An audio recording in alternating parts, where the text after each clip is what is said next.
다윗의 용사들의 이름은 이러하니라. 다그몬 사람 요셉 바세벳이라고도 하고 에센 사람 아디노라고도 하는 자는 군 지휘관의 두목이라. 그가 단번에 800명을 쳐 죽였더라. 그 다음은 아호아 사람 도대의 아들 엘르아살이니 다윗과 함께한 세 용사 중에 한 사람이라. 블레셋 사람들이 싸우려고 거기에 모임에 이스라엘 사람들이 물러간지라. 세 용사가 싸움을 도두고 그가 나가서 손이 피곤하여 그의 손이 칼에 붙기까지 블레셋 사람을 치니라. 그날에 여호와께서 크게 이기게 하셨으므로 백성들은 돌아와 그의 뒤를 따라가며 노력할 뿐이었더라. 그 다음은 하랄 사람 아게의 아들 삼마라.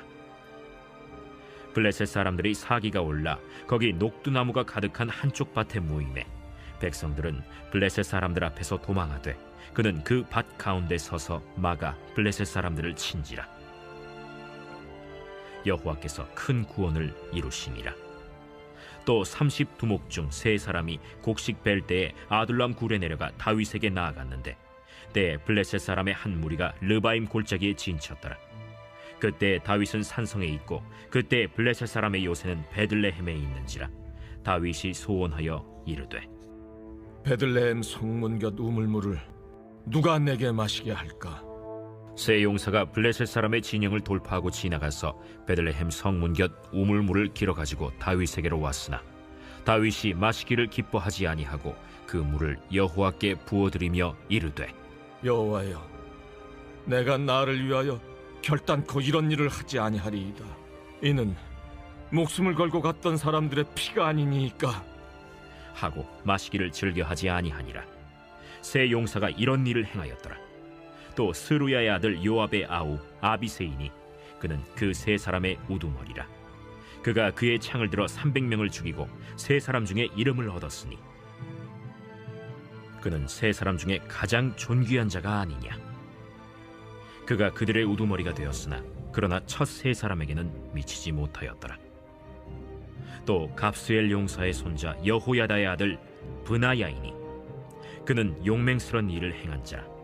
일찍이 모압 아리엘의 아들 둘을 죽였고 또 눈이 올 때 구덩이에 내려가서 사자 한 마리를 쳐 죽였으며 또 장대한 애굽 사람을 죽였는데 그의 손에 창이 있어도 그가 막대기를 가지고 내려가 그 애굽 사람의 손에서 창을 빼앗아 그 창으로 그를 죽였더라.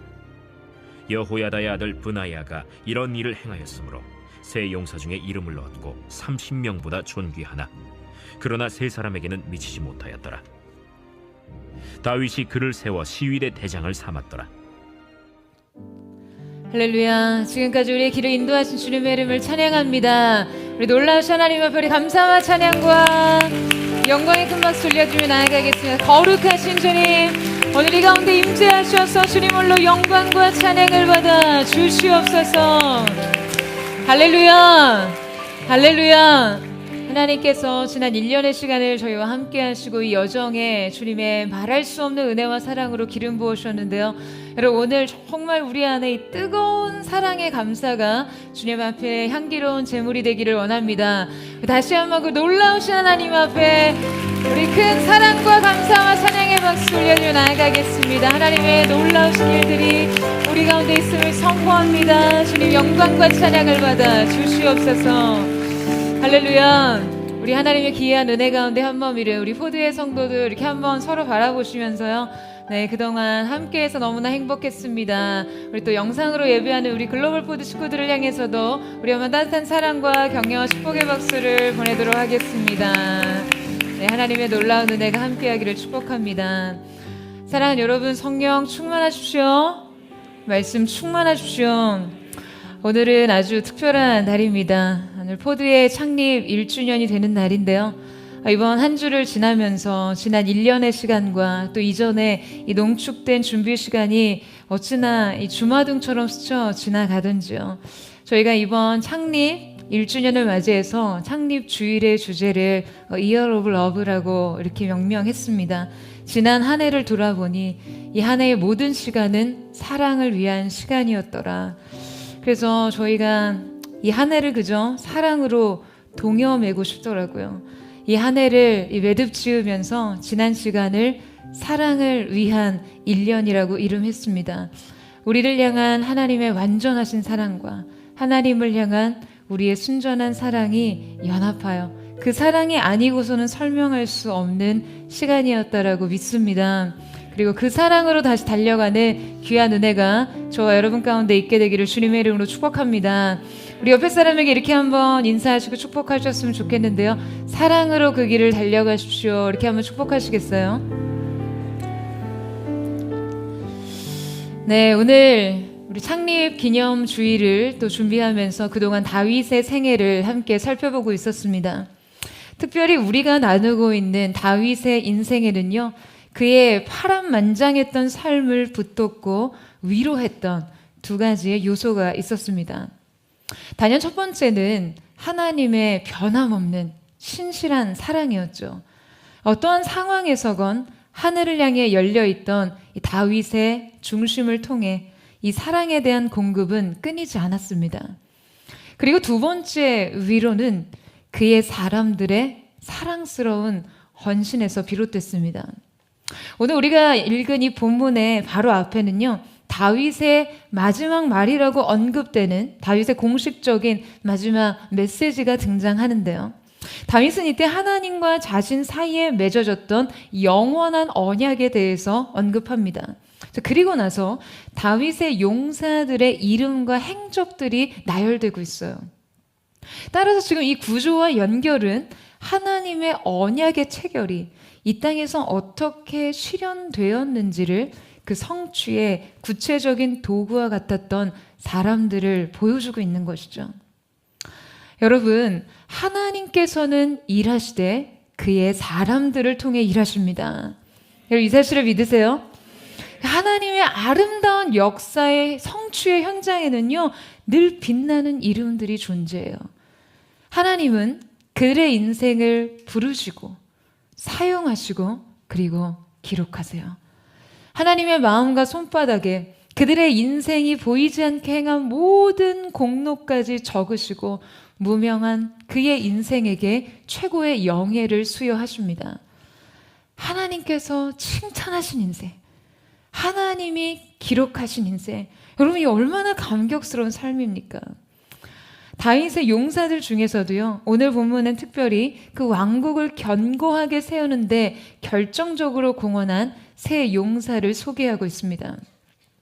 이 말씀은 사실 주석가나 설교자들에게 이렇게 많이 주목받지 못하는 본문입니다. 아마 이들의 이름이 여러분에게는 굉장히 생소하게 느껴지실 수 있을 거예요. 오늘 이 숨겨진 보석 같은 이름들을 우리 마음에 새기면서 포도의 창립일에 주시는 은혜를 나누고자 하는데요. 여러분, 사실 우리는 그들에 대해서 이렇게 잘 알지 못합니다. 성경은 그들이 가지고 있는 여러 가지 삶의 조건들, 학식, 재능, 그들이 어떠한 조건들로 인생을 시작했는지에 대해서 언급하지 않아요. 그런 내용에 대해서는요, 자세히 기록하거나 주목하고 있지 않습니다. 다만 다윗을 위한 그들의 헌신, 다윗의 왕국의 견고한 확립을 위한 그들의 공헌에 대해서 기록되어 있죠. 수천 년이 지난 지금도 인류 앞에서 이 생명의 책이 펼쳐질 때 그들의 충성과 용기가 선포됩니다. 무엇보다 이 현실은 장차 메시아의 오심을 예비하는 왕국의 발판이 되었습니다. 자, 그들의 존재가 성경에 가장 먼저 드러난 때는요, 다름 아닌 아둘람 굴에서였어요. 지난주에 우리가 함께 살펴보았지만 다윗이 사울의 살해 음모를 피해서 동굴에 은신하던 때는요, 다윗의 인생에서 가장 비참한 밑바닥 상태였습니다. 이때 다윗은 왕의 적으로 간주되고 3,000명이나 되는 왕의 최정예 부대의 추격을 받는 상황이었어요. 여러분, 다윗이 여기저기 동굴에 은신해 있을 때마다 사울에게 계속해서 그의 위치를 알려주는 밀고자들이 도처에 있었어요. 그러니까 이스라엘 전역의 백성들이 다윗이 그의 왕의 적이 되었다는 것을 알았습니다. 뿐만 아니라 사울이 아마 다윗의 목숨에 대한 현상금도 붙였을 거예요. 지금 자기 스스로도 궁전을 떠나서 3,000명의 군대를 끌고 추격하는 마당이에요. 이 다윗의 은신처에 대한 정보를 보고하는 사람에게 아마 엄청난 포상금이 걸려 있었을 것입니다. 자, 여러분, 이게 무슨 의미입니까? 다윗은요, 어디를 가나 어느 누구도 쉽게 믿을 상황이 아니었다는 것이죠. 그러니까 하루아침에 그는 이스라엘의 영웅에서 적이 되었어요. 자, 그런데 바로 그때, 그 패배와 절망이 드리워진 그때 그에게 다가오는 사람들이 있었습니다. 우리 사무엘상 22장 1절에서 2절 말씀을 같이 한번 읽어보도록 하겠습니다. 시작. 그러므로 다윗이 그곳을 떠나 아둘람 굴로 도망하매 그의 형제와 아버지의 온 집이 듣고 그리로 내려가서 그에게 이르렀고 환난 당한 모든 자와 빚진 자와 마음이 원통한 자가 다 그에게로 모였고 그는 그 장관이 되었는데 그와 함께한 자가 400명 가량이었더라. 여러분, 다윗이요, 간판을 걸지도 않았고 어디 모집 공고도 내지도 않았는데요, 다윗의 은신처로 사람들이 몰려옵니다. 400명이나 되는 사람들이었어요. 자, 그런데 주목해 볼 것은요, 자, 이들이 어떤 사람들이었다라고 이야기를 하죠? 성경은 그들의 상태를 좀 특이하게 언급하고 있어요. 환난당한 모든 자, 빚진 모든 자, 마음이 원통한 자가 그에게 몰려들었다라고 기록되어 있어요. 그러니까 지금 성경이 그들의 사연을 굳이 이렇게 언급한 이유는요, 그들의 사회적 처지와 심리적 상황이 굉장히 불우하다라는 것을 알려주는 것이죠. 아마 그들 중엔 사울의 통치에 불만을 품은 자들이 있었을 겁니다. 사울은 백성들에게 분명 아주 과한 세금을 징수했을 거고요. 그 결과로 고통받는 불만에 찬 백성들이 더 이상 견딜 수 없어서 정치적 망명자요, 도망자였던 다윗을 찾아온 것이죠. 많은 분들이 이 본문을 읽으시면서 그래도 400명이나 되는 사람들이 그에게 와서 참 다행이다. 적어도 다윗에게 위로도 되고 힘도 되고 다윗을 지켜줄 수 있겠다라고 생각하실지 모르겠어요. 하지만 여러분, 세상에서 가장 위험한 사람이 어떤 사람인지 아세요? 바로 상처 입은 사람입니다. 이 상처가 불씨가 돼서 무엇을 태우고 무엇을 사를지 몰라요. 이 마음이 원통하는 자라고 하는 것은요, 지금 그들이 어떠한 이유에서든 불만이 많은 자라는 것이거든요. 그러니까 어쩌면 그것이 그들 삶의 본래적인 태도였는지도 모릅니다. 그러니까 여러분, 이런 내적 상태의 사람들이 400명이 모여서 다윗을 찾았어요. 그들은 모두 저마다 다윗에게 자신의 처지와 고통과 이 아픔을 호소하는 자들이었을 거예요. 그들은 이미 충분히 무겁고 고통스러운 다윗에게 나와 자기 이야기 좀 들어보라고 수없이 말을 걸었을 것입니다. 다윗 대장, 제 이야기 좀 들어보세요. 여러분, 얼마나 많은 사람들이 찾아와서 그에게 원통한 자기의 마음을 토로하며 자기의 입장을 이해시켰을까요? 그런데 하나님의 일은 참 아이러니하죠. 바로 그 처참한 은신처에서 그 400명의 실패한 듯 보이는 인생들이 모인 동굴 속에서 다윗의 용맹스러운 군대의 시초가 될 사람들이 훈련되고 있었습니다. 하나님은요, 그들을 그곳에 모으셨어요. 성경에 자세히 기록된 것이 없기 때문에 이 동굴의 삶을 겨우 상상해 볼 수만 있지만, 이렇게 마음이 원통하고 상한 자들이 결국에 다윗의 왕국의 위대한 용사가 될 수 있었던 것은 여러분, 무엇 때문이겠습니까?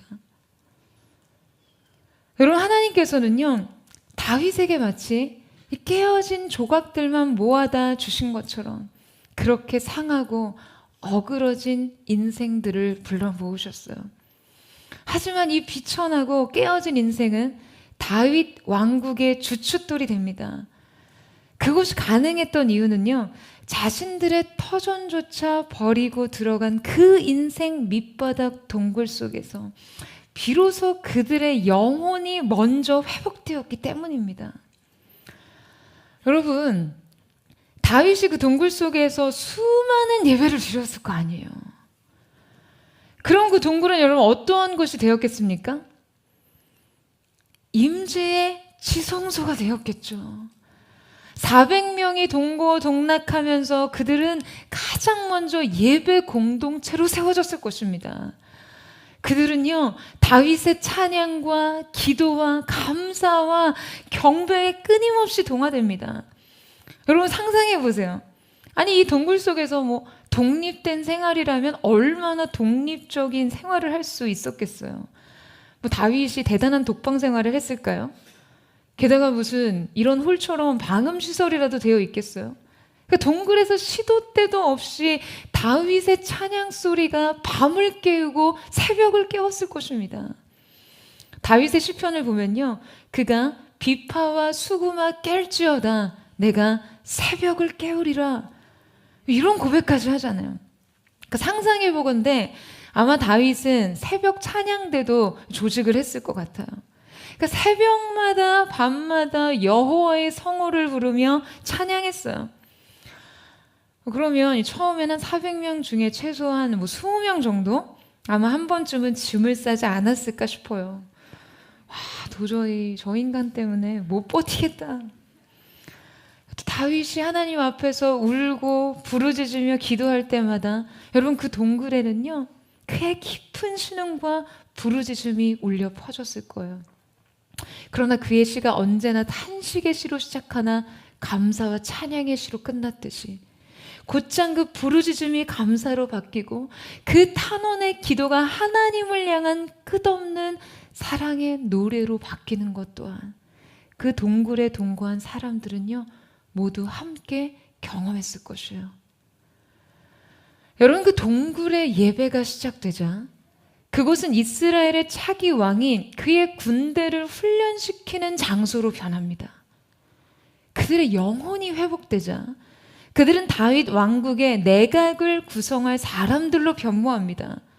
다윗은 그 비참한 동굴에서 그들의 삶을 완전히 바꿔놓았어요. 다윗을 통해 예배가 회복되자 그들은 삶을 다시 배웠습니다. 다윗은 그들에게 질서와 품격과 목적의식을 가르쳤어요. 그리고 이스라엘의 여호와 하나님의 그 통치의 회복에 대한 꿈을 심어줬겠죠. 다윗의 영적인 DNA를 나눴을 거예요. 다윗은 그들에게 하나님 앞에 한 사람으로 먼저 서지 않으면 인생을 결코 바로 세울 수 없다는 것을 알게 했을 거예요. 그들은 애초에 마음이 원통하고 불평과 불만이 많은 자들이었고, 뭐 당시 제도권에 크게 불만을 갖고 자기의 방식과 그냥 자기 멋대로의 삶을 고집하기 위해 다윗에게 나왔던 사람이었지만, 서로 협력하지 않으면, 질서를 따르지 않으면 결코 전쟁에서 승리할 수 없다는 원칙을 배우게 되었을 것이에요. 그들은 서서히 질서에 순응하며 계급과 규율을 세웠고 숙련된 용맹스러운 용사들로 거듭나게 되었을 것입니다. 사랑하는 여러분, 여러분 중에 인생의 비참한 동굴 속에 그 동굴의 삶에 거하고 있다라고 느끼는 분 있으신가요? 인생에 깨어진 조각 같은 삶을 살고 있으신 분 계십니까? 그냥 여기저기 실패하고 더 이상 돌아갈 곳 없는 삶, 부적응의 삶에 처한 분 있으세요? 사랑하는 여러분, 예배부터 회복하십시오. 영혼부터 회복하세요. 여러분의 영혼이 거하든 어디에 거하든 더 이상 거할 곳이 없든 여러분 하나님과 연결되기만 하면, 하나님을 온전히 예배할 수 있다면 여러분 우리는 삶을 다시 배울 수 있습니다. 삶을 다시 시작할 수 있어요. 그것이 동굴이든 들판이든 빈들이든 광야이든 하나님과 연결된 임재의 거룩한 처소가 영적 지성소이기 때문에 우리의 인생은, 주님은 그 위에서 그분의 새로운 왕국을 세워 나가실 것입니다. 오늘 저는 사랑하는 포도의 성도들이 인생 그 어느 곳에 처해 있든지 하나님을 예배함으로 강력한 임재의 영적인 기름 부음 안에서 여러분의 새로운 삶을 시작하고 새 꿈을 꾸고 새로운 인생을 배우게 되는 귀한 은혜가 있게 되기를 주님의 이름으로 축원합니다. 특별히 오늘 우리는요, 이 본문에 언급된 아디노와 엘르아살, 그리고 산마라는 세 용사의 공적을 살펴보려고 하는데요. 자, 이들은 다윗 왕국에 굉장히 큰 공헌을 한 용사들이었어요. 무엇보다 우리가 그들의 삶에서 발견하는 것은요, 다름 아닌 진정한 사랑입니다. 우리는 그들이 다윗의 인생에 어떻게 찾아오고 머물고 또 무엇을 남겼는지 그 행적을 살펴보면서 이 사랑을 추적해 보려고 합니다. 첫 번째, 진정한 사랑은 언제 다가오는가? 진정한 사랑은 아무런 보상이 없을 때 다가온다입니다. 여러분, 그들은 이렇게 가장 비참한 상황 가운데서 아무런 조건 없이 다윗에게 다가와 그의 인생을 도왔던 자들이었어요. 지금 이 세 용사들은요, 극심한 곤경에 처했던 다윗을 찾아갑니다. 자, 여러분, 그때 다윗은 분명 도망자였잖아요.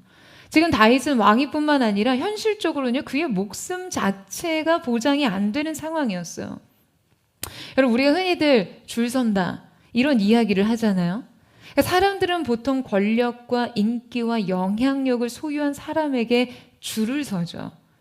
그런 자들을 따르고 싶어요. 왜냐하면 그런 사람들과의 연결을 통해서 나의 인생도 저절로 특별해지는 것을 느끼고 싶어 하거든요. 그런데 여러분, 이 세 용사가요, 줄을 섰어요. 자기 인생이 이것에 연결되고 따라가기를 원한다며 줄을 섰어요. 여러분, 어디에 섰습니까? 동굴 앞에 섰어요. 어두컴컴한 동굴 앞에요. 낭떠러지 같은 인생 앞에요. 이스라엘의 현장 수배자 앞에 섰어요. 왕실의 권력자들과 재력가들이 그냥 단절에 손절한 인생 앞에 섰어요. 다윗이 가장 초라하고 나약해진 그때, 그런 그에게 세 용사들은 사심없는 지지자들로 다가왔습니다. 나는 당신을 따르겠다고. 내 인생은 당신의 삶을 지지하겠다고. 나의 신앙은 하나님이 이루실 당신의 꿈과 비전을 섬기겠다고요. 그들이 다윗에게 다가오던, 여러분, 바로 이때가요, 세상 사람들 모두가 그에게서 물러나는 때였습니다. 화려한 때, 밀물처럼 다가오는 사람들도 고난의 때에는요, 썰물처럼 빠져나가요. 여러분, 사람들은 좋은 때는 다 좋습니다. 성공시대에는요, 모두 좋아요. 그런데 인생의 고난의 그림자가 드리워질 때, 그때 비로소 관계의 진실함이 가려집니다. 여러분, 하나님 앞에서 우리의 삶도 마찬가지예요. 우리가 하나님 앞에서 나는 어떤 부류의 인생으로 주님 곁에 서는 사람들인지를 알 필요가 있습니다. 우리의 인생 속에서도요, 이럴 때 우리의 삶에 세 부류의 사람들이 존재합니다. 어떤 이들은요, 고난이 찾아오면 바로 등을 돌려요. 그냥 아주 멀리서 그렇게 곧장 돌아서는 사람들이 보입니다. 우리의 삶이 초라해지면 더 이상 우리에게 관심을 갖지 않아요. 우리의 삶이 힘을 잃으면 더 이상 우리를 존중하지 않습니다. 그러니까 여러분, 그들은요, 이 관계에 그냥 바람이 불면 겨처럼 날아가는 사람들이에요. 그런 사람들의 뒷모습을 보는 것은 늘 쓸쓸하죠. 두 번째 부류는 우리에게 진실을 알려달라고 말하는 부류입니다. 그러니까 일단 들어보겠다는 거죠. 진실을 들어보고 충분한 증거와 사실관계 속에서 입장을 정리해서 자신이 판단을 내리겠다는 거예요.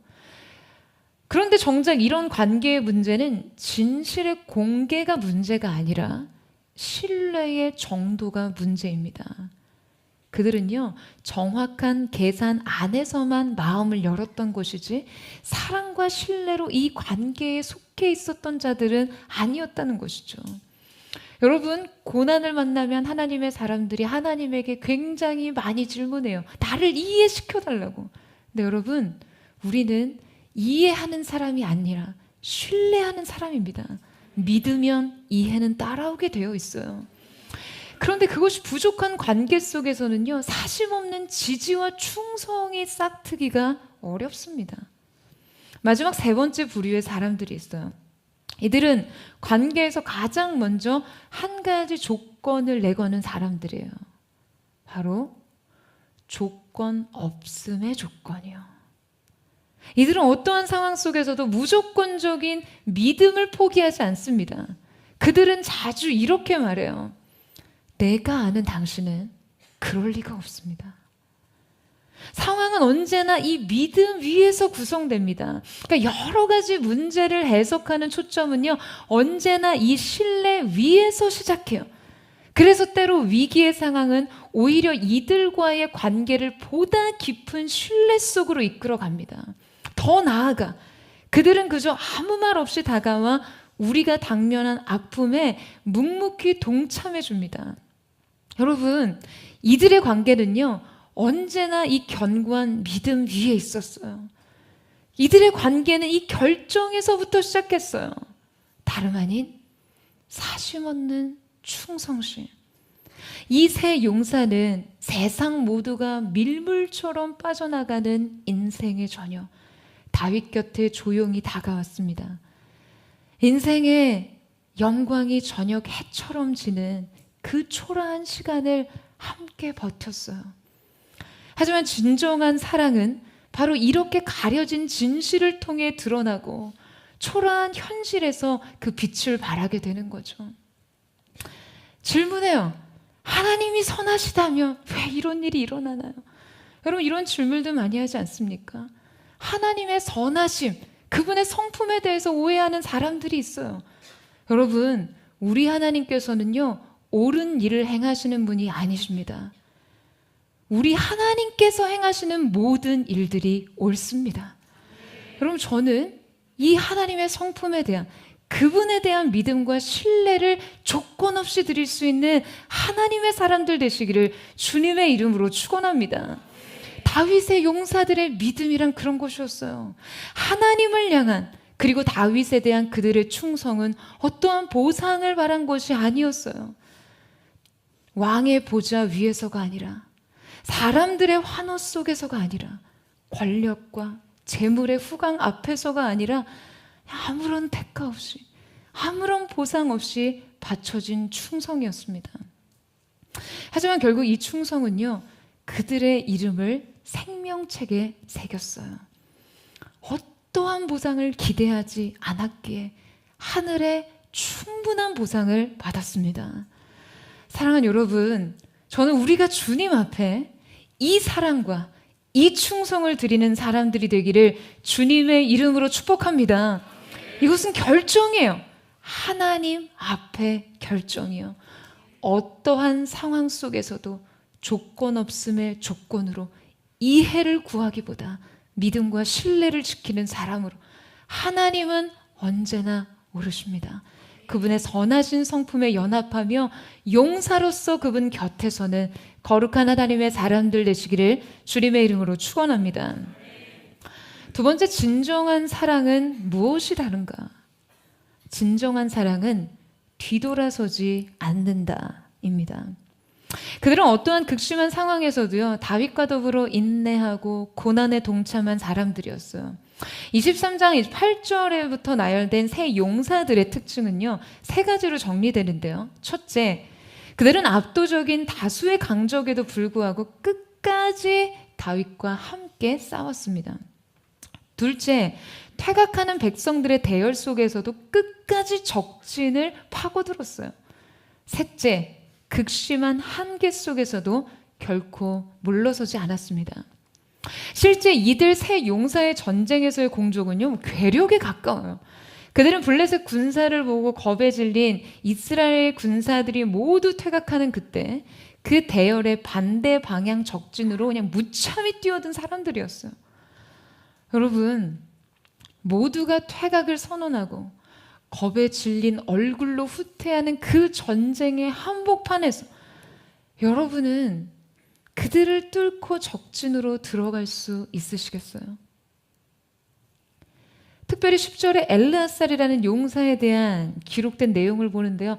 와, 이 기록이 얼마나 저의 마음을 뜨겁게 하던지요. 저가 나가서 손이 피곤하여 칼에 붓기까지 블레셋 사람을 치니라. 할렐루야. 여러분 이게 무슨 말인가요? 지금 그의 육체적인 상태가 너무나 칼을 오랫동안 붙잡고 휘두른 터라 이 칼을 붙잡은 손이요 전쟁이 끝난 뒤에도 풀어지지를 않았다는 거예요. 그냥 칼을 붙잡은 채로 손이 굳어져 버렸다는 거죠. 그러니까 여러분 상상이 되세요? 그의 육체적인 상태, 그 피로도가 얼마나 극심하고 극단적이었을지 상상이 되시죠? 그가 얼마나 오랫동안 손에서 칼을 놓지 않았으면 여러분 이렇게 손이 굳어버렸겠어요. 그가 얼마나 극단적인 피로 상태에도 불구하고 그 칼을 부여잡았으면 여러분 이런 마비 상태가 되었겠습니까? 여러분 제가 이 말씀 묵상하는데요. 떠오르는 얼굴들이 있었어요. 손과 함께, 손이 칼과 함께 굳어버린 엘르앗살처럼 한계치 이상의 삶이 그 하나님을 향한 수고와 헌신으로 박제된 사람들의 얼굴이요. 매주 이 예배가 세워지기까지 그렇게 인생의 한계를 넘어선 피곤을 이기고 주님 앞에 부여잡았던 헌신의 그 칼, 한 교회가 세워지기까지 그들의 삶은 엘르앗살의 손처럼 마비되었을지 모르죠. 그런데 이 얼굴들이 떠오르는데요. 여러분 얼마나 행복하던지요. 이 얼굴들을 생각하는데 얼마나 감사하던지요. 여러분 인생의 패배 신호가 울리면 수많은 사람들이 모두 흩어집니다. 전세가 불리해지면 사람들은 도망칠 국리만 생각합니다. 진리가 초라해지면 사람들은 믿음의 정체성을 조금 내려놓습니다. 패배를 직감하는 사람들, 퇴각을 알리는 사람들의 고함 소리, 그리고 겁에 질린 얼굴, 그렇게 모두 서둘러 진지를 빠져나가는 그때 여러분은 어디에 서시겠어요? 여러분 저는 이 손이 칼과 함께 굳어지기까지 그 전쟁에서 쉬지 않고 싸우던 엘리야살처럼 여러분의 삶에서 하나님을 향한 싸움이 멈추지 않게 되기를 축복합니다. 여러분 우리가 우리의 삶에서 영적 전쟁에서 퇴각을 결정하고 전장에서 물러나 싸우기를 멈추는 것은요, 믿음을 포기하는 것, 그리고 사랑을 배반하는 것, 결국엔 아무것도 지키지 못하고 내 자신마저도 잃어버리게 되는 결정이에요. 여러분 우리의 전쟁은 아주 사소한 것에서부터 시작합니다. 가장 먼저 하나님을 향한 순전한 마음을 지키는 것, 영혼을 언제나 기쁨과 감사의 상태로 유지하는 것, 예배와 기도를 사수하는 것, 진리를 행하고 믿음을 지키는 데 찾아오는 끝없는 타협과 유혹에 맞서는 것, 그리고 교회와 영혼들을 구체적으로 힘을 다해 섬기는 것. 여러분 이것을 완수하는 모든 터전이요, 우리들에게는 치열한 전쟁터입니다. 세상이 더 많이 가지고 더 많이 즐기며 살기 위해 앞을 다투어 싸우는 동안 우리의 진정한 싸움은 이 거룩한 삶을 수호하기 위해 계속되어야 하는 것이죠. 여러분 아멘이세요? 여러분 사도 바울은 그의 서신에서 이 믿음의 싸움 가운데 전신갑주를 취하라고 말합니다. 이 갑주는요, 그리스도와 진리를 위해 싸우는 사람들의 머리와 전신을 보호해요. 각각의 무기들은 바르게 착용하고 우리가 그것을 고수하는 한 그리스도인의 삶을 철저하게 보호하는 아주 체계적인 장비들이에요. 하나님께서 주셨잖아요. 그런데 주목할 것은요, 유일하게 보호받지 못하는 곳이 있다는 것이에요. 여러분 어딘지 아세요? 바로 등입니다. 전신갑주는요, 등을 보호하는 장비가 없어요. 그리스도인이 십자가 앞에서 등을 돌리는 순간 여러분 우리는 아무런 보호를 받을 수 없습니다. 이 보호 체계가 퇴각 시에는 영혼을 방어할 수 없는 체계라는 것이죠. 사랑하는 여러분, 저는 여러분이 뒤로 물러나는 사람이 되지 않기를 주님의 이름으로 축원합니다. 주님 말씀하셨어요. 뒤로 물러나 침륜에 빠지는 자를 내가 기뻐하지 않겠노라고요. 우리 하나님께서는 우리가 등을 돌려 돌이키는 것을 원하지 않으셨어요. 이 믿음의 싸움에서 등을 돌려 도망치시기를 않기를 축복합니다.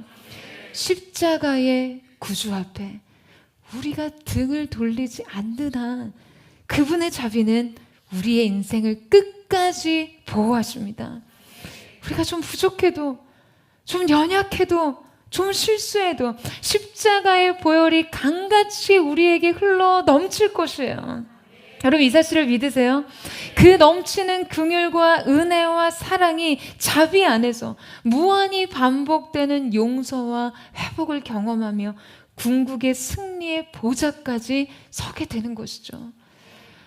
여러분, 특별히 지난 1년 한 해 동안 우리의 행렬은 거침없는 전진을 계속해왔습니다. 매주의 상황은요, 물러설 수 없는 상황이었어요. 여러분의 헌신과 섬김은 힘에 지난 것들이었습니다. 하지만 이 피로의 삶은 때로 우리의 믿음과 사랑을 금같이 정연합니다. 눈물과 땀이 없는 사랑은요, 여러분 공허한 것이에요. 교회를 위한 수고와 주님의 몸된 공동체를 위한 헌신은 결코 헛되지 않게 주님 앞에 기록될 것입니다. 사랑하는 여러분, 저는 여러분의 자랑스러운 이름이 그분의 책 가운데 보석과 같이 새겨지게 되기를 예수님의 이름으로 축원합니다. 그게 바로 여러분의 인생의 가장 영예로운 명예의 전당 위에 세워지는 귀한 은혜가 있게 되기를 주님의 이름으로 축복합니다. 마지막으로, 진정한 사랑은 무엇을 남기는가? 진정한 사랑은 생명을 남긴다입니다. 자, 특별히 오늘 본문은 이 세 용사들의 아주 감동적인 일화를 소개하고 있습니다. 자, 우리 13절에서 15절 말씀을 함께 읽겠습니다. 시작. 또 32목 중 세 사람이 곡식 벨 때에 아둘람 굴에 내려가 다윗에게 나아갔는데 때에 블레셋 사람의 한 무리가 르바인 골짜기에 진쳤더라. 그때 다윗은 산성에 있고 그때 블레셋 사람의 요새는 베들레헴에 있는지라. 다윗이 소원하여 이르되 베들레헴 성문 곁 우물물을 누가 내게 마시게 할까 하매. 여러분, 당시 블레셋은요, 이스라엘의 식량을 약탈하기 위해 예루살렘 가까이까지 진출해 있었습니다. 이때 다윗의 군대는 블레셋의 공격에 대항하는 아주 긴박한 상황이었어요. 자, 그런데 이때 적군의 요새가 바로 베들레헴에 위치해 있었어요. 여러분, 베들레헴이 어디죠? 예수님이 태어난 곳이죠. 뿐만 아니라 다윗의 고향이에요. 그러니까 지금 이스라엘의 상황은요, 적들에게 진정한 왕의 거주지가 점령되어 있는 형편인 거예요. 그러니까 이것은 영적으로 아주 의미심장한 일이었습니다. 게다가 베들레헴은 다윗에게 아주 의미 있는 장소였어요. 그래서 이때 다윗은 베들레헴을 향해 아주 안타까운 감정을 갖게 됩니다. 여기 사용된 곡식을 벨 때라는 의미를 어떠한 신학자들은 식량의 약탈이 일어나는 침략의 시기를 표현한 것이라고 보고요. 또 어떠한 신학자들은 이제 이 실제 아둘람 주변 밭에 이 곡식이 베어지는 추수의 시기라고 해석하기도 합니다. 바로 이때 다윗이 돌연 베들레헴 성문 곁 우물물을 마시고 싶다는 말을 해요. 그러니까 어쩌면 실제 다윗이 목이 말라서 한 말일 수도 있죠. 하지만 당시 산성에 위치했다라고 다윗은 기록되어 있는데요. 보통 이 지역에서는 군대가 진을 칠 때 여러분 반드시 물이 있는 곳을 찾아야 합니다. 다윗은요, 굉장한 전쟁 전략가였기 때문에 그가 무모하게 물이 없는 곳에 군대를 주둔시키지는 않았을 거예요.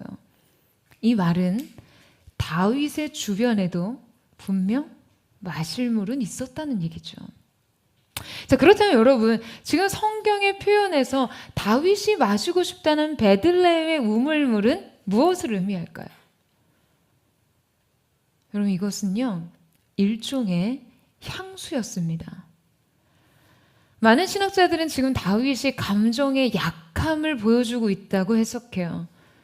그는 지금 고향 땅에 주둔한 그 적들의 영치를 바라보며 고향 땅에 대한 그 그냥 말 못할 그리움과 인간적인 애착, 그리고 자신의 처지에 대한 사무치는 비애감 같은 것이 그냥 물밀듯이 몰려온 것이죠.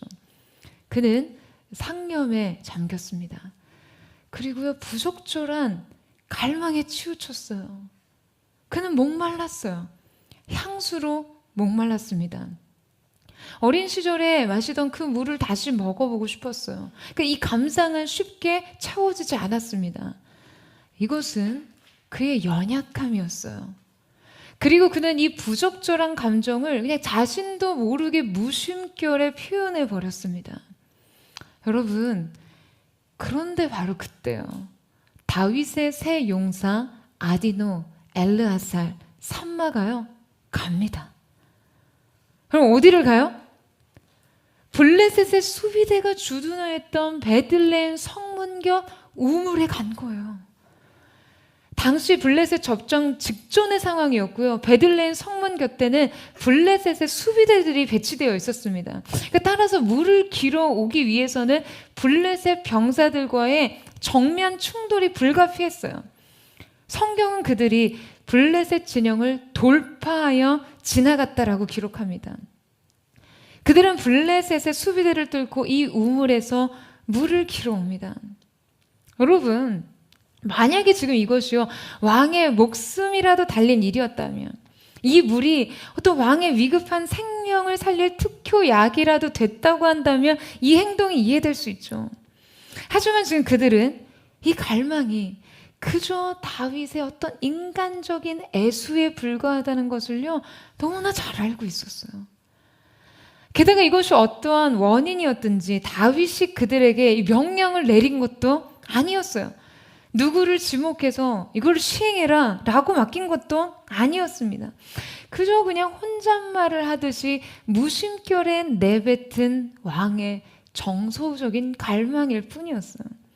그런데 그들이요, 자기들이 사랑하는 주군이 그것을 원했다는 것만으로 마땅히 자신들이 이 일을 해야 한다고 생각했어요.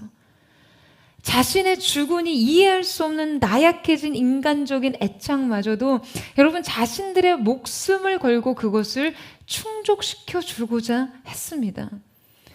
그는 리더의 치부라고 여길 수 있는 이 정서적 부족을 메꿔주기 위해 돌아오지 못할 길을 간 것이죠. 여러분 어떠세요? 너무나 눈물겨운 사랑이죠. 그렇지 않으세요? 여러분, 그들은 다윗이 그토록 바라던 신선한 샘물을 길어다 주었습니다. 여러분, 이 샘물은요, 순수한 사랑과 절대적 충성의 결정체였어요. 근데 여러분, 이때 울물물을 길어라는 말에 사용된 이 길어라는 단어가요, 특별히 여호와께 드리는 제사에 드리는 문맥에 사용되는 단어로 표현되어 있습니다. 그러니까 따라서 지금 이 다윗의 용사들이 다윗에게 물을 길어다 주었다는 이 행동의 단순한 묘사를 성경은 지금 하나님에 대한 제사적 의미로 함축하여 표현하고 있는 것이죠. 그러니까 다윗의 용사는 다윗을 하나님께서 세우신 왕으로 인정했기 때문에 하나님께 드릴 물을 길어 온 것처럼 이 일을 했다는 거예요. 여러분 절대 오해하지 마세요. 이 말을 잘못 적용하지 마세요. 이것이 어떤 여러분의 리더의 이 육신적인 필요에 여러분의 소중한 인생을 무모하게 걸라고 하는 것이 아닙니다. 그냥 하나님께 하듯이 리더에게 맹종하라는 말을 하는 것이 아니에요.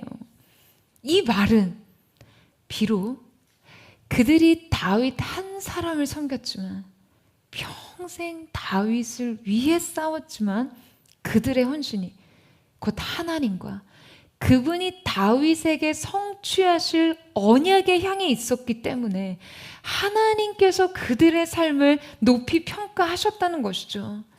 그들의 수고를 너무나 값지게 기억하신다는 것입니다. 여러분, 우리는 그들의 이 과도한 헌신을 보며 무엇을 느낍니까? 사랑의 무모함을 보죠. 이것은 사랑이 아니고서는 설명할 수 없는 무모함입니다. 여러분, 이 무모한 이 사랑이 무엇을 깨웁니까? 이 사랑이요, 영혼을 깨웁니다. 이 사랑은 생명을 일으켜요. 이 사랑의 샘물은 다윗 안에 죽어있던 영적인 세포를 깨워 일으켰어요. 여러분, 이 새 용사의 헌신은요, 잘못된 애착과 감상에 빠져있던 다윗에게 영적인 회복을 가져다 주었습니다. 다윗은 지금 이 사건으로 인해서 그 즉시로 영적인 분별력을 되찾았어요. 이때 다윗은 이 눈물겨운 새 용사의 헌신과 사랑으로 이 기로운 물을 여러분 어떻게 합니까? 보세요, 여러분, 어떻게 하죠? 다윗이 이 물 마시기를 기뻐하지 않고 그 물을 여호와께 부어 드렸다라고 기록합니다. 그는 이 물을 마시기 전까지 여러분 오직 자기 자신으로 가득 차 있었어요. 잘못된 애착과 향수와 감상과 그것으로 영혼의 생기와 총기를 잃었습니다. 그런데 이 용사의 헌신을 보고 그는 영적인 분별을 회복합니다. 여러분, 한 신학자가요, 자기와 죄는 동의어라고 이야기한 적이 있어요. 그러니까 자신으로 가득 찼던 다윗의 감상주의는 이 샘물과 더불어 곧장 하나님을 향한 감사와 사랑으로 전환됩니다. 그는 이제 이 물을요, 주님께 드립니다. 관제로 부어드려요. 이 사랑과 충성의 실체였던 이 샘물을 다윗 자신이 아닌 진정한 왕께 부어드려야 한다고 여긴 것이죠. 그는 이 물을 하나님께 부어드립니다. 여러분, 이것은 너무나 다윗다운 행동이죠. 하나님은 다윗이 다윗답게 주님을 예배하고 섬기게 하기 위해서 새 용사의 무모한 헌신을 사용하셨습니다. 사랑하는 여러분, 하나님께서 이 시대를 다시 깨우기 위해서 생기가 사방에서 불어와 죽은 것 같은 이 시대를 다시 깨우기 위해서 하나님 앞에 사랑의 무모함으로 헌신할 수 있는 이 시대 다윗의 용사들을 찾으세요. 저는 그 다윗의 용사가 바로 여러분이 되기를, 저 자신이 되기를 사모합니다. 그 사랑의 무모함으로만 갈 수 있는, 적진을 돌파할 수 있는 사랑의 능력과 자신의 헌신을 계수하지 않는 사랑의 본질의 능력이 여러분의 심령 가운데 샘솟게 되기를 주님의 이름으로 축원합니다. 여러분의 그 헌신을 통해서요, 이 세대는 영적인 총기를 회복하게 될 것이에요. 예배의 능력을 회복하게 될 줄로 믿습니다. 특별히 창립 기념일에 전 교회가 함께 나눌 말씀을 묵상하면서요, 굉장히 여러 가지 고민을 했어요. 우리가 수련회에서도 2박 3일 동안 5번의 예배를 드리면서도 정말 전적으로 우리의 시선이 하나님을 한 분을 향하고 그 하나님의 마음을 만족해 하는 것으로 온전히 향하도록 각별히 주의를 기울였는데요. 이번 창립의 예배 때만큼은 특별히 포드의 성도들을 축복하고 헌신자들을 격려하고 칭찬하고 싶은 마음이 들더라고요. 그래서 이 시대에 이 명예의 전당과 같은 다윗의 용사들의 본문을 선택하게 되었습니다. 근데요, 제 마음에 계속된 어떤 영적인 두려움이 있었어요. 무엇보다 1년 동안 부어주신 하나님의 이 측량하신 은혜를 우리가 기억하면서 하나님 앞에서 우리의 수고가 어떠한 것이든, 우리의 헌신이 어떠한 것이든 그 헌신을 계수하고 싶지는 않았습니다. 그것은 부끄러운 일이고 그것은 두려운 일입니다 라고 기도하면서 말씀을 준비하는 것을 망설이고 있었거든요. 그런데 계속 이 말씀을 거듭 묵상하면서 이 말씀을 전하기를 원하는 하나님의 마음을 느낄 수가 있었어요. 여러분, 우리가 주님만을 높일 때, 주님만을 섬기기로 작정할 때, 우리의 인생을 마치 관제와 같이 주님 앞에 부어드리고자 할 때, 우리의 인생에 대한 하나님의 증거를 보여주시기를 원한다는 생각이 들었습니다. 여러분, 오늘 물 붓듯 그 하나님의 마음이 여러분의 인생 가운데 부어지기를 축복합니다. 조심스럽지만 말씀을 마치기 전에 한 가지 이야기를 나누고 싶은데요. 이 아버지의 목회 은퇴를 앞두고 어느 날 제 동생이 꿈을 꿨어요. 당시 동생은 이 아버지의 은퇴 시기에 앞서서 여러 가지 두려움과 우울한 마음이 찾아왔었나 봐요. 은퇴 후의 삶, 그것이 마치 무명의 삶, 누구에게도 기억되지 못하는 삶, 초대되지 못하는 삶, 환영받지 못하는 삶처럼 다가왔던 것이죠. 그러면서 인생에 대한 여러 가지 회한들이 몰려왔다라고 하더라고요. 그렇게 일평생 오직 하나님을 위해서만 사셨는데 인생의 마지막 과정은 다 비슷하게 쓸쓸하고 초라하구나. 그런데 그날 밤에 꿈을 꿨어요. 아버지가 인생 법정에 서셨더래요. 많은 사람들 앞에서 이제 아버지 자신을 입증해야 하는 그 자리에 서게 되신 거예요. 여러분, 이 법정이라는 곳이요, 실제 얼마나 서늘하고 얼마나 이 냉정한 곳인지는 법을 달아본 사람들은 알아요. 그곳에서는 사실 관계를 증명할 명확한 증거 자료가 없으면요, 뭐 다른 수식과 서술은 아주 무용하거든요. 너무나 냉정하고 살벌한 곳이에요. 그래서 제 동생이 저 멀리서 아버지를 보는데 아버지가 홀로 이렇게 법정에 들어서려고 하시는데요, 변호인도 하나 없어요. 그저 아버지가 여러 사람들 앞에서 그냥 평소와 같이 너무나 겸손하게 머리를 조아리고 따뜻한 미소로 인사를 하시는데요, 그 고개를 한번 숙이실 때마다 그 모습이 너무 겸손해서 당당해 보이지 않을 정도였대요. 너무나 걱정이 되기 시작해요.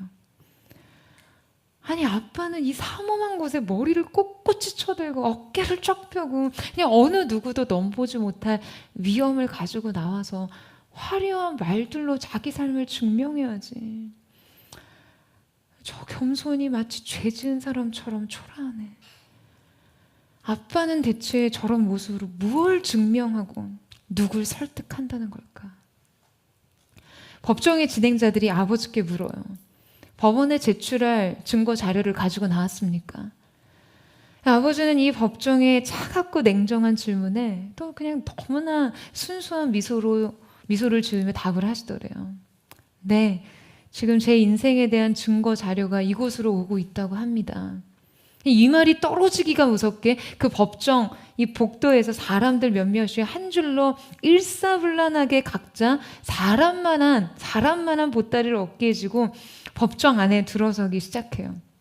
아버지는 이 법정에 앉아서 그냥 너무나 수동적으로 그저 그들을 바라보고만 계시는데요, 산타클로스 선물 바구니처럼 엄청난 크기의 보따리를 어깨에 맨 사람들이요, 이렇게 법정에 들어오려다가 보따리가 문에 걸려서 들어오지를 못하는 거예요. 그 보따리엔 평생 아버지의 삶에 대해 기록된 깨알과 같은 문서들이 가득 실려 있었는데요, 그 양이 얼마나 방대한지 출입구에 껴서 문에 들어오지조차 못했다는 거예요. 그런데 바로 그때 꿈에서 하나님께서 말씀하시더래요. 저게 바로 내가 너의 아버지의 삶을 기록해 둔 것이다. 저게 바로 내가 증명하는 너의 아버지의 삶이다. 그 증거 자료는요, 다름 아니라 하나님 편에서 보내진 것들이었어요. 하나님이 증명하실 한 인생의 기록이요. 여러분, 우리 인생은 누가 설명합니까? 우리의 삶의 성공을 무엇으로 증명할 수 있을까요? 사람들은요, 큰 목소리로 말합니다. 나 성공했다고요. 장황한 설명들을 곁들여요. 화려한 수식어들로 뽐내고 싶어 해요. 값비싼 것들로 장식하고 싶어 합니다. 여러분, 그런데요, 이 모든 것들이 하나님 앞에 기록된 이름 석자를 대신할 수 있을까요? 우리의 보이지 않는 수고조차 계수하시고요, 하나님 앞에 흘린 눈물조차도 그의 병에 담으신다고 하시는 주님 앞에 이 세상에 시끄럽고 요란하고 화려한 성공이 어떠한 의미가 있을까요? 여러분, 매번의 예배는 우리의 결정이었습니다. 하나님 앞에서의 결정이요. 우리의 인생이, 우리의 수고가, 우리의 다른 박질이 오직 주님 앞에서만 인정받고 기록되기를 원한다는 결정이었습니다. 사랑하는 여러분, 하나님의 생명책에 기록된 이 이름들은요, 오늘 본문 8절에서 이렇게 시작되고 있어요. 다윗의 용사들의 이름은 이러하니라. 여러분, 축복합니다. 저는 여러분 한 사람 한 사람의 이름 또한 이렇게 기록되기를 간절히 소망합니다. 이 시대 다윗의 용사들의 이름은 이러하니라. 저는 제가 너무나 사랑하는 저의 동역자들 한 사람 한 사람의 이름을, 그리고 사랑하는 포드 처치의 성도들의 이름을 바로 이곳에서 읽어내려갈 수 있기를 소원합니다. 여러분, 하나님을 위해, 이 시대 교회를 위해, 이 시대에 회복되어야 할 진정한 예배를 위해서 사세요. 여러분, 아멘이세요? 오늘 하나님의 가슴에 새겨진 보석과 같은 이름 석자, 이것만큼 우리의 인생을 복되고 영화롭게 할 우리 삶의 다른 면류관은 없습니다. 이것이 여러분 인생의 최고의 영예가 되기를, 그리고 그 일을 위해 기꺼이 즐거운 헌신을 하는 저와 사랑하는 포드의 성도들 되시기를 주님의 이름으로 축원합니다. 오늘 이 시간 우리가 함께 주님 앞에 기도하며 나아갔으면 좋겠습니다. 사랑하는 주님, 나의 인생이 주님 앞에서 빚진 자, 환난당한 자, 원통한 자, 마음에 상한 심령으로 가득해 더 이상 꿈꿀 것이 없고 소망할 것이 없는 마음으로 아둘람을 향해 갔던 그들의 걸음처럼 주님, 그렇게 광야를 향해 나왔습니다. 그러나 광야 비참한 은신처라 할지라도 그 가운데 울려 퍼진 예배가 우리의 영혼을 소성케 했고 우리의 삶을 다시 배우게 했으며, 우리의 인생을 바라보는 작고 연약한 시선이 아닌 믿음의 눈으로 주님을 바라보는 것이 어떠한 것인지를 알게 했습니다. 오늘 우리가 우리의 영혼 속에, 우리의 인생 속에 울려 퍼지는 사랑의 노래로 주님을 노래합니다. 오직 우리의 삶이 주님 품 안에서 새로운 꿈을 꾸며 다윗의 용사들과 같이, 비록 우리의 시작은 아둘람 굴과 같지만 다윗의 왕국을 세우는 자들로 그렇게 주님 앞에 세워주기를 원하오니, 주님 오늘 우리의 고백 가운데 임재하여 주시고 새 부대, 새로운 기름 부으심으로 우리 인생을 인쳐 주시옵소서. 우리 그 마음 고백하며 우리 주님 앞에 함께 나아가기를 원합니다. 사랑의 노래 드리네, 나의 구주 예수님께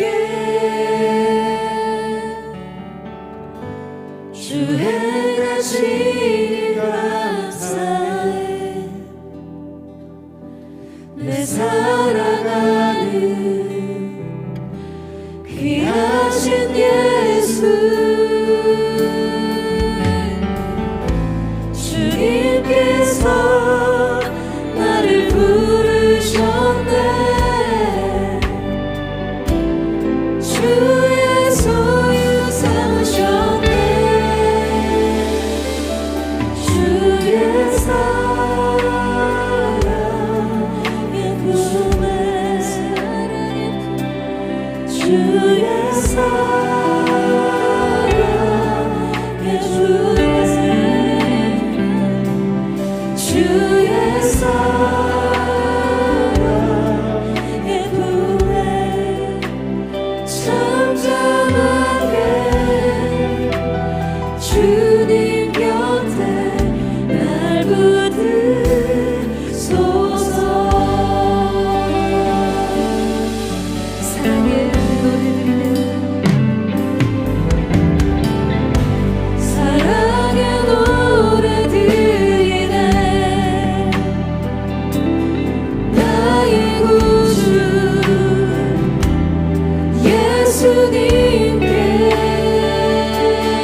곁에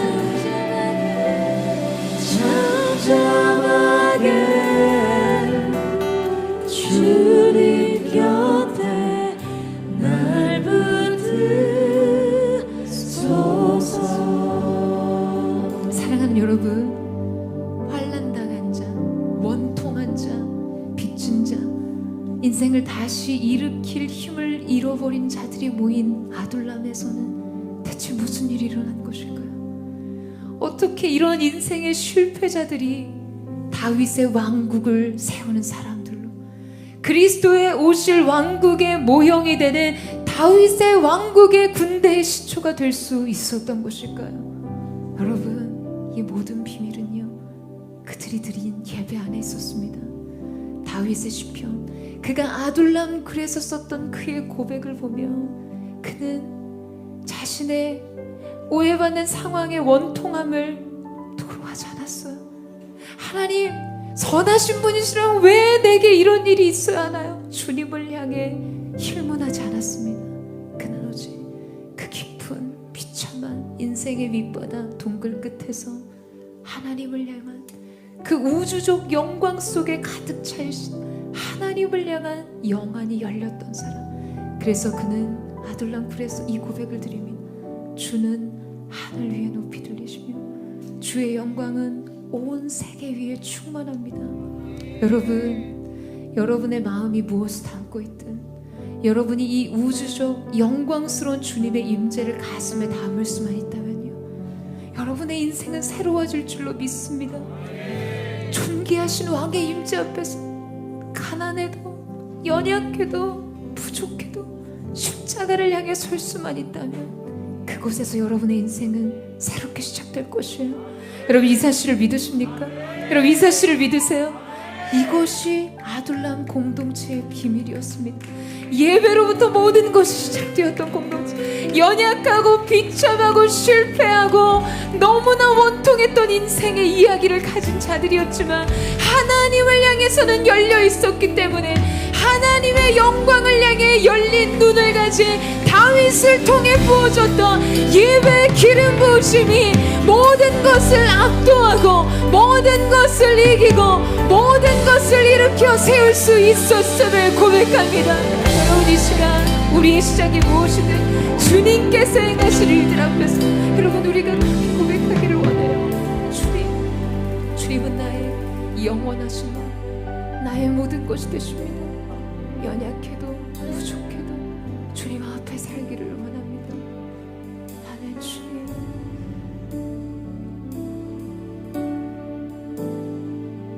영원하신 왕, 표현치 못할 주님의 존귀,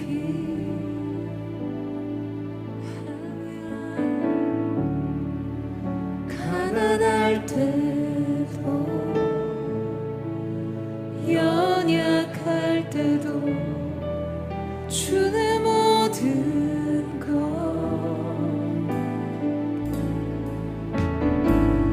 노래 이상의 노래 내 맘 깊은 곳에 주께서 원하신 것 화려한 음악보다 뜻없는 열정보다 중심을 원하시죠. 주님께 드린 마음의 예배, 주님을 위한 주님을 향한 노래, 중심 잃은 예배 내려놓고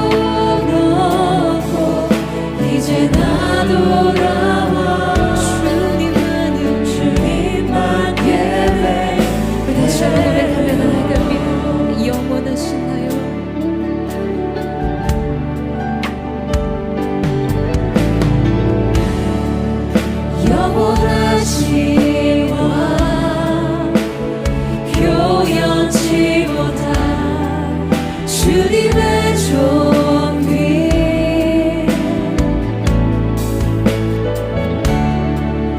가난할 때 주님 우리 인생 연약할 때도 주의 모든 것 노래 이상의 노래 내맘 깊은 곳에 주께서 원하신 것 화려한 음악보다 뜻없는 열정보다 우리 중심을 원하시는 주님 앞에 고백합니다. 주님께 드릴 마음의 예배 주님을 위한 노래 중심 잃은 예배 내려놓고 이제 나 돌아와 주님만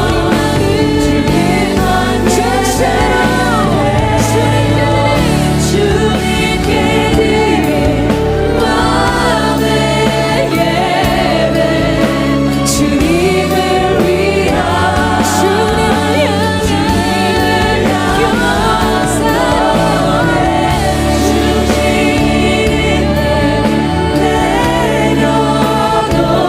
내려놓고 이제 나 돌아와 주님만 전심으로 주님께 드릴 마음의 예배 주님을 위한 노래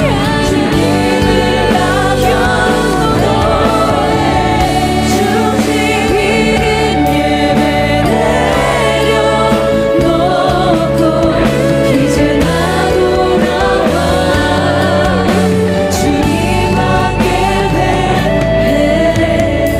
사랑하는 주님, 우리의 모든 마음의 시작은 이 고백으로부터 시작됨을 믿습니다. 우리가 들판에 거하나 광야에 거하나 어느 곳에 있든지 존귀하신, 말할 수 없는 존귀하신 영광의 왕을 볼 수 있는 영적 시선이 열려지게 하여 주시옵소서. 그때 인생의 아둘람과 그 비참한 신천의 영적 임재의 지성소가 될 줄로 믿습니다.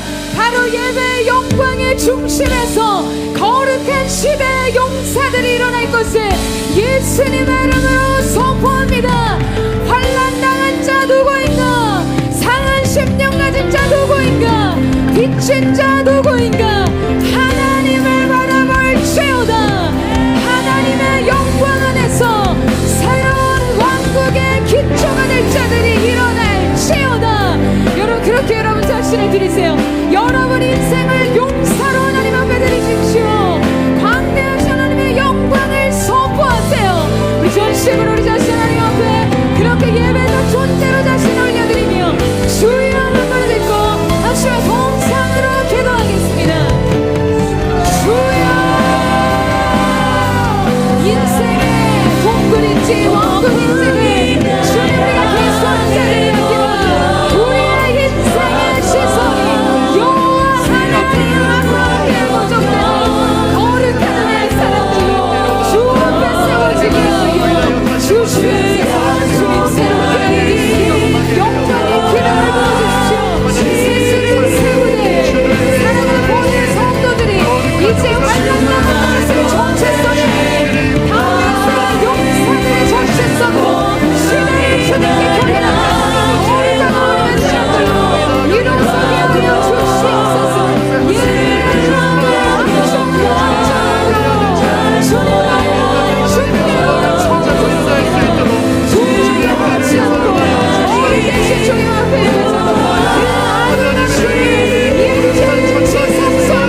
목소리 높여 찬양하리 내 마음 확정되네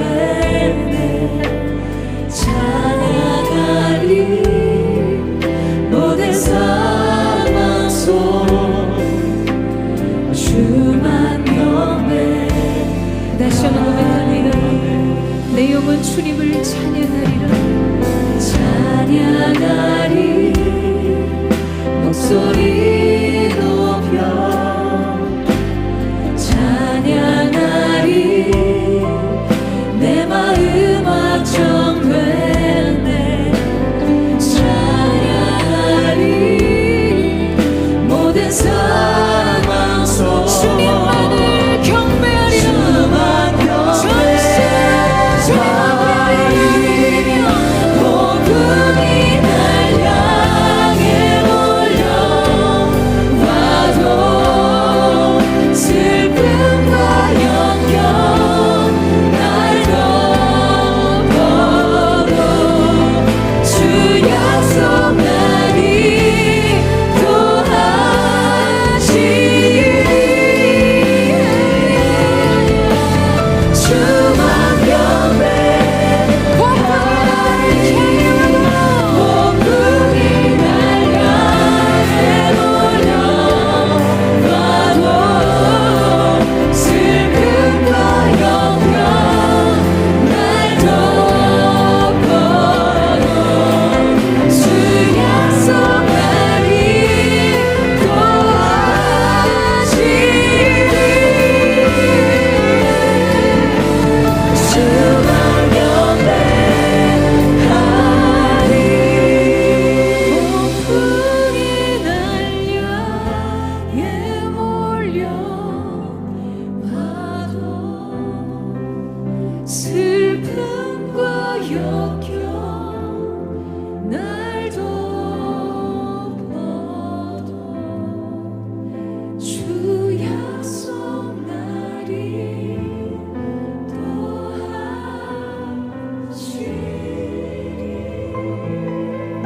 주님만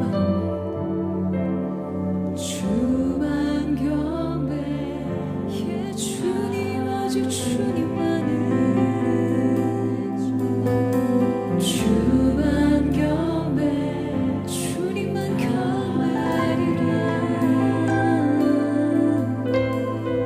주만 경배하리 오늘 이 시간 여러분의 인생을 결정하는 정체성이 원통한 상처받은 인생이라 할지라도 인생에서 쓴 실패를 경험한 빚진 자라 할지라도 인생의 분노와 불평과 불만이 많았던 삶이라 할지라도 여러분 예배의 영광 앞에서 여러분은 더 이상 그 정체성으로 여러분의 인생을 설명하지 않게 될 것입니다. 이 사실을 믿으십니까? 다윗의 용사 원통한 자가 용사가 되기까지 이 사이의 간격에는 예배에 넘치는 영광의 기름 부으심이 있었어요.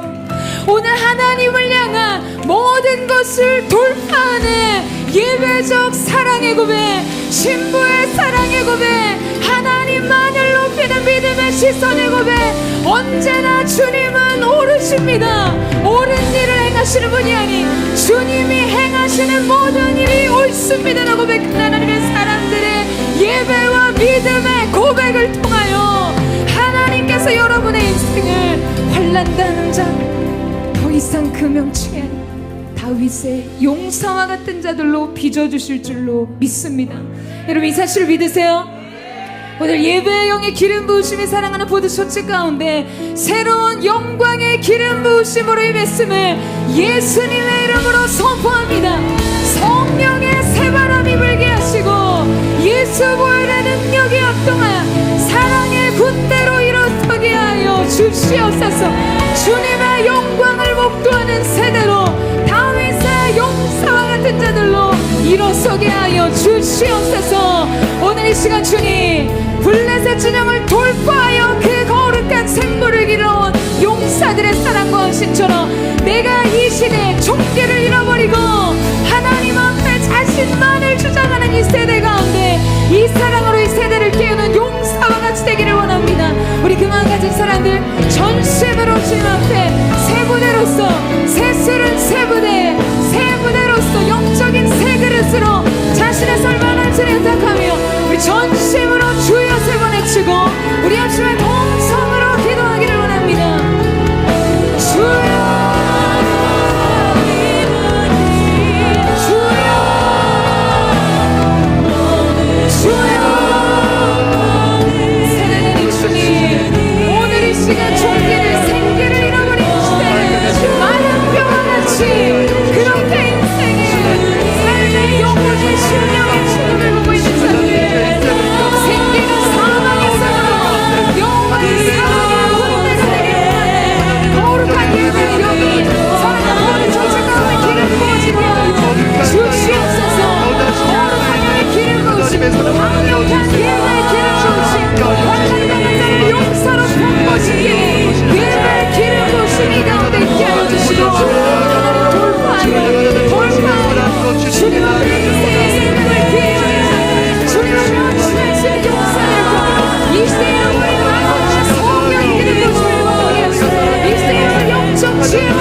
주님의 뜻을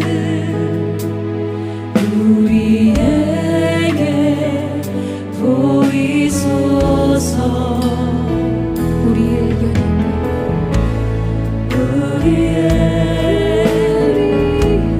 연약한 주님 앞에 고백할 때에 답 없는 주님의 사랑이 우리를 강건케 하시니 우리 모든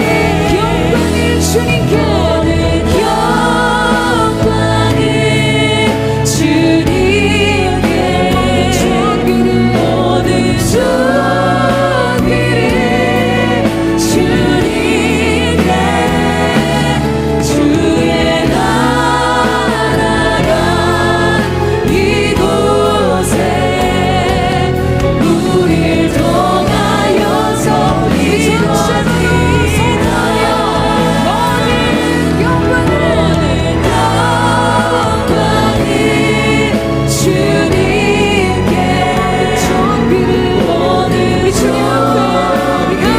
주님께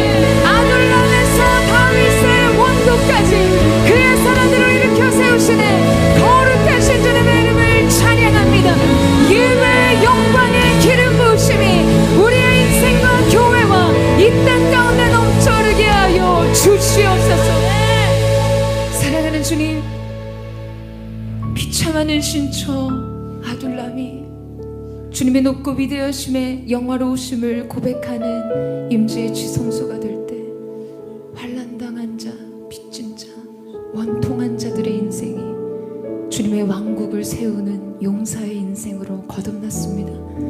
오늘 사랑하는 보드가 창립 1주년을 맞아 주님 앞에 이 한 가지를 구합니다. 이 영광의 기름 부으심. 우리가 우리의 인생의 어떠한 상황과 환경에 거하는지, 삶의 환경의 조건을 논하기보다 이 기름 부으심, 주님의 영원하신 영광, 주님의 존귀를 바라볼 수 있는 믿음과 사랑의 눈이 열릴 때 우리의 시작은 결코 우리의 나중과 같지 않을 것을 하나님의 사람들이 보게 하시고, 이 시대 다윗의 용사와 같은 자들이 보드처치를 통해 일어남으로 시대에 잃어버린 총기와 분별력과 무의미한 인생의 쾌락과 세상 낙을 향해 돌진하는 인생들을 주께로 구원하며 잃어버린 영적 분별과 주님을 향한 사랑을 회복하게 하는 사랑의 용사들, 여호와의 군대 되게 하여 주시옵소서. 사랑하는 주님, 우리가 주님 앞에 있습니다. 늘 겸손을 잃어버리지 않고 오직 주님의 영광만을 구하며 오직 주님의 영광을 위해, 주님의 기쁨을 위해 헌신된 거룩한 하나님의 사람들 되게 하여 주시옵소서. 하나님의 기쁨이 너희의 기쁨이 될지어다. 하나님의 기쁨으로 인생의 기쁨을 삼을지어다. 그렇게 오늘 하나님의 사람들의 인생을 새롭게 회복시켜 주시니 용사되게 하신 하나님의